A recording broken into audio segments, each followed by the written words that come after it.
সে বিষয়ে আমরা আমাদের বিভিন্ন জায়গায় আমাদের বক্তব্য আমরা দিয়েছি। আজকে আনুষ্ঠানিকভাবে আমরা সেই বক্তব্য প্রদানের জন্যই এবং এই বর্তমান পরিস্থিতিতে করণীয় ঠিক করার জন্যই এই সংবাদ সম্মেলন।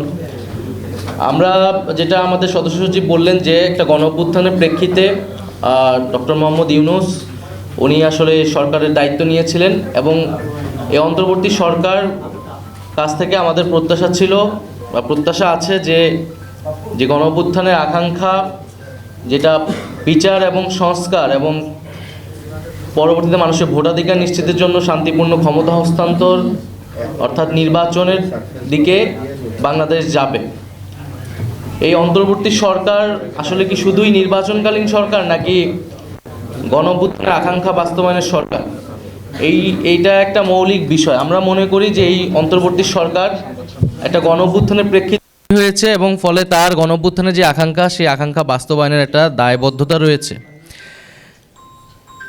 শুধু নির্বাচন আয়োজন নয়, বরং জুলাই গণহত্যা সহ বিগত আমলের অপরাধসমূহ এবং তার বিচার এবং রাষ্ট্রের মৌলিক সংস্কার মধ্য দিয়েই সরকারকে নির্বাচনের দিকে আসলে যেতে হবে।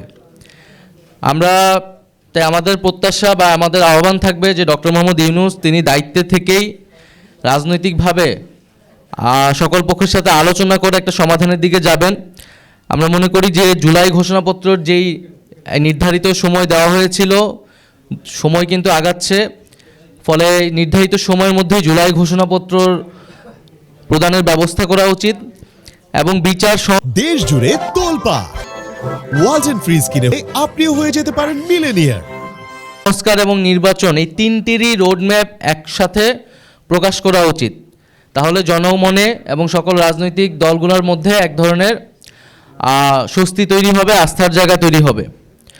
ফলে আমাদের অন্তর্বর্তী সরকারের প্রতি আহ্বান, জুলাই ঘোষণাপত্র এবং বিচার সংস্কার এবং নির্বাচনের রোডম্যাপ একত্রে ঘোষণা করা এবং সব পক্ষের সাথে আলোচনা করে একটা সুষ্ঠু সমাধানের দিকে যাওয়া। পাশাপাশি রাজনৈতিক দলগুলো এবং আমাদের জনগণের প্রত্যেকেরই আসলে দায়িত্বশীল আচরণ করতে হবে। বাংলাদেশের বর্তমান পরিস্থিতি, জাতীয় নিরাপত্তা এবং ভবিষ্যৎ গণতান্ত্রিক বাংলাদেশের কথা ভেবে সকলেই সেই দায়িত্বশীল আচরণ করব আমরা এবং একটা আলাপ আলোচনার মধ্যে দিয়ে সমাধানের দিকে যাব, সেটা আমাদের প্রত্যাশা। দ্বিতীয় আরেকটি বিষয় হচ্ছে সেনাবাহিনীর পক্ষ থেকে 626 জনের একটা তালিকা, যেটা আমরা দীর্ঘদিন ধরে শুনে আসছিলাম, সেই তালিকা প্রকাশ করা হয়েছে। তো এই তালিকাটা যদি আরও আগে প্রকাশ করা হইতো, এটা তো আসলে 18ই আগস্ট বা আগস্ট মাসেরই ঘটনা, তাহলে আসলে জনমনে কিন্তু কোনো ধরনের সন্দেহ এবং শঙ্কা তৈরি হতো না এবং একটা প্রতিষ্ঠানের বিরুদ্ধে কেউ কথা বলার সুযোগ পেত না। তো সেনাবাহিনী আমাদের দেশের সার্বভৌমত্বের প্রতীক। আমরা চাই যে এবং সেনাবাহিনী এই গণ অভ্যুত্থান এবং পরবর্তী সময়ে যে ভূমিকা পালন করতেছে সেটা অবশ্যই গুরুত্বপূর্ণ, কিন্তু একই সাথে আমাদের রাজনৈতিক ইতিহাসে আমরা বিভিন্ন সময় দেখেছি সেনাবাহিনীর সাথে রাজনীতির একটা সম্পর্ক কখনো কখনো তৈরি হয়। আমরা 1/11-এর ঘটনা জানি। এই সকল ঘটনা কিন্তু আমাদের গণতন্ত্রের জন্য, আমাদের রাষ্ট্রের জন্য এবং আমাদের সেনাবাহিনী প্রতিষ্ঠান হিসেবে কারোর জন্য কিন্তু কখনোই ভালো ফলাফল নিয়ে আসেনি। ফলে সেই বিষয়টা যাতে আমরা সকলেই বিবেচনা করি, যার যেটা কাজ, যার যেটা দায়িত্ব, সেটাই যাতে সে পালন করে। আমরা বিগত আমলে রাষ্ট্রের বিভিন্ন প্রতিষ্ঠানের বিরুদ্ধে বিভিন্ন প্রতিষ্ঠানকে দলীয়করণ করা হয়েছে। আমলাতন্ত্র, পুলিশ, সেনাবাহিনী এবং নানা ধরনের তাদেরকে দিয়ে মানবতা বিরোধী কাজের অভিযোগও তাদের বিরুদ্ধে রয়েছে। ফলে প্রত্যেকটা প্রতিষ্ঠানই এই সময়টা এসে একটা বিচারের মধ্য দিয়ে যারা অভিযুক্ত তাদেরকে শায়েস্তা করবে এবং প্রতিষ্ঠানগুলোকে রাষ্ট্রীয় জনগণের প্রতিষ্ঠান হিসেবে পুনঃপ্রতিষ্ঠা করবে, এটাই আমাদের প্রত্যাশা। গুমের অভিযোগ যাদের বিরুদ্ধে রয়েছে, যে সকল সেনা অফিসারের বিরুদ্ধে রয়েছে, তাদের মধ্যে অনেকেই গ্রেফতার হয়নি বা তাদের অবস্থা এখন কি সেই বিষয়ে আমরা কিন্তু জানি না। ফলে এই সব বিষয়গুলো সুস্পষ্ট করলে সেনাবাহিনীর প্রতিষ্ঠান হিসেবে আরও বেশি জনগণের আস্থার জায়গাটা পাবে এবং আমরা সেই আস্থার জায়গাটাকে সেনাবাহিনীকে দেখতে চাই।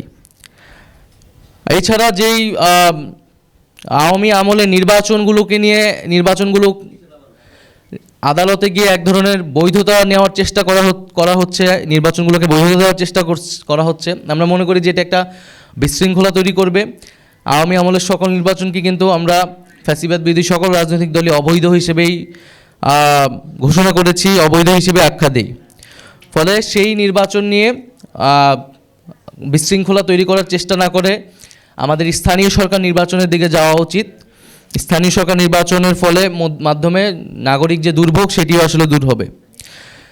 আমরা নির্বাচন কমিশন নিয়ে বলেছি, নির্বাচন কমিশনে আমাদের একটা কর্মসূচি ছিল। নির্বাচন কমিশন যে নিরপেক্ষতা, যে আস্থা, সেই আস্থাটা হারিয়েছে বলে আমরা মনে করছি। নির্বাচন কমিশন যদি সেই আস্থার জায়গা ধরে রাখতে না পারে, তাহলে এই নির্বাচন কমিশনের পক্ষে একটা সুষ্ঠু নির্বাচন দেওয়া সম্ভব নয়। ফলে নির্বাচন কমিশনকে সেই আস্থার জায়গায় আসার চেষ্টা করতে হবে, অথবা তাকে দায়িত্ব ছেড়ে দিতে হবে বলে আমরা মনে করি। সর্বশেষ, যে দুই ছাত্র উপদেষ্টা অন্তর্বর্তী সরকারে রয়েছে, তাদের সাথে জাতীয় নাগরিক পার্টির কোনো সম্পর্ক নেই। তারা গণ অভ্যুত্থানের প্রেক্ষিতে গণ অভ্যুত্থানের প্রতিনিধি হিসেবেই সেই সময় সরকারে গিয়েছিলেন, আমিও তাদের মধ্যে সেই সময় একজন ছিলাম। তারা যদি রাজনীতি করতে চায়, নির্বাচন করতে চায়, তাহলে তারা সরকারের থেকে সেটা পারবে না। তখন তারা সরকার থেকে বের হয়ে তাদের মতো সিদ্ধান্ত নেবে। কিন্তু তাদেরকে জাতীয় নাগরিক পার্টির সাথে সংযুক্ত করে এক ধরনের অপপ্রচার এবং তাদেরকে হেয় করার চেষ্টা করা হচ্ছে।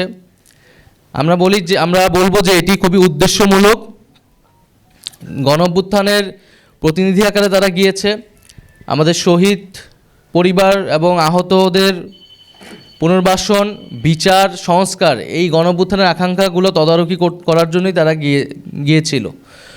ফলে এটা তাদের সিদ্ধান্ত, তারা সরকারের থেকে কখন বের হবে বা আদৌ হবে কি না। কিন্তু আমাদের প্রত্যাশা যে গণ অভ্যুত্থানের আকাঙ্ক্ষার ভিত্তিতে সরকার গণ অভ্যুত্থানের বৈধতা, সেই আকাঙ্ক্ষাগুলো বাস্তবায়নে ছাত্র উপদেষ্টা সহ সকল উপদেষ্টা একত্রে কাজ করবে। ফলে দুইজন ছাত্র উপদেষ্টাকে জাতীয় নাগরিক পার্টির সাথে সংযুক্ত করে যে অপপ্রচার, আমরা তার নিন্দা এবং প্রতিবাদ জানাচ্ছি।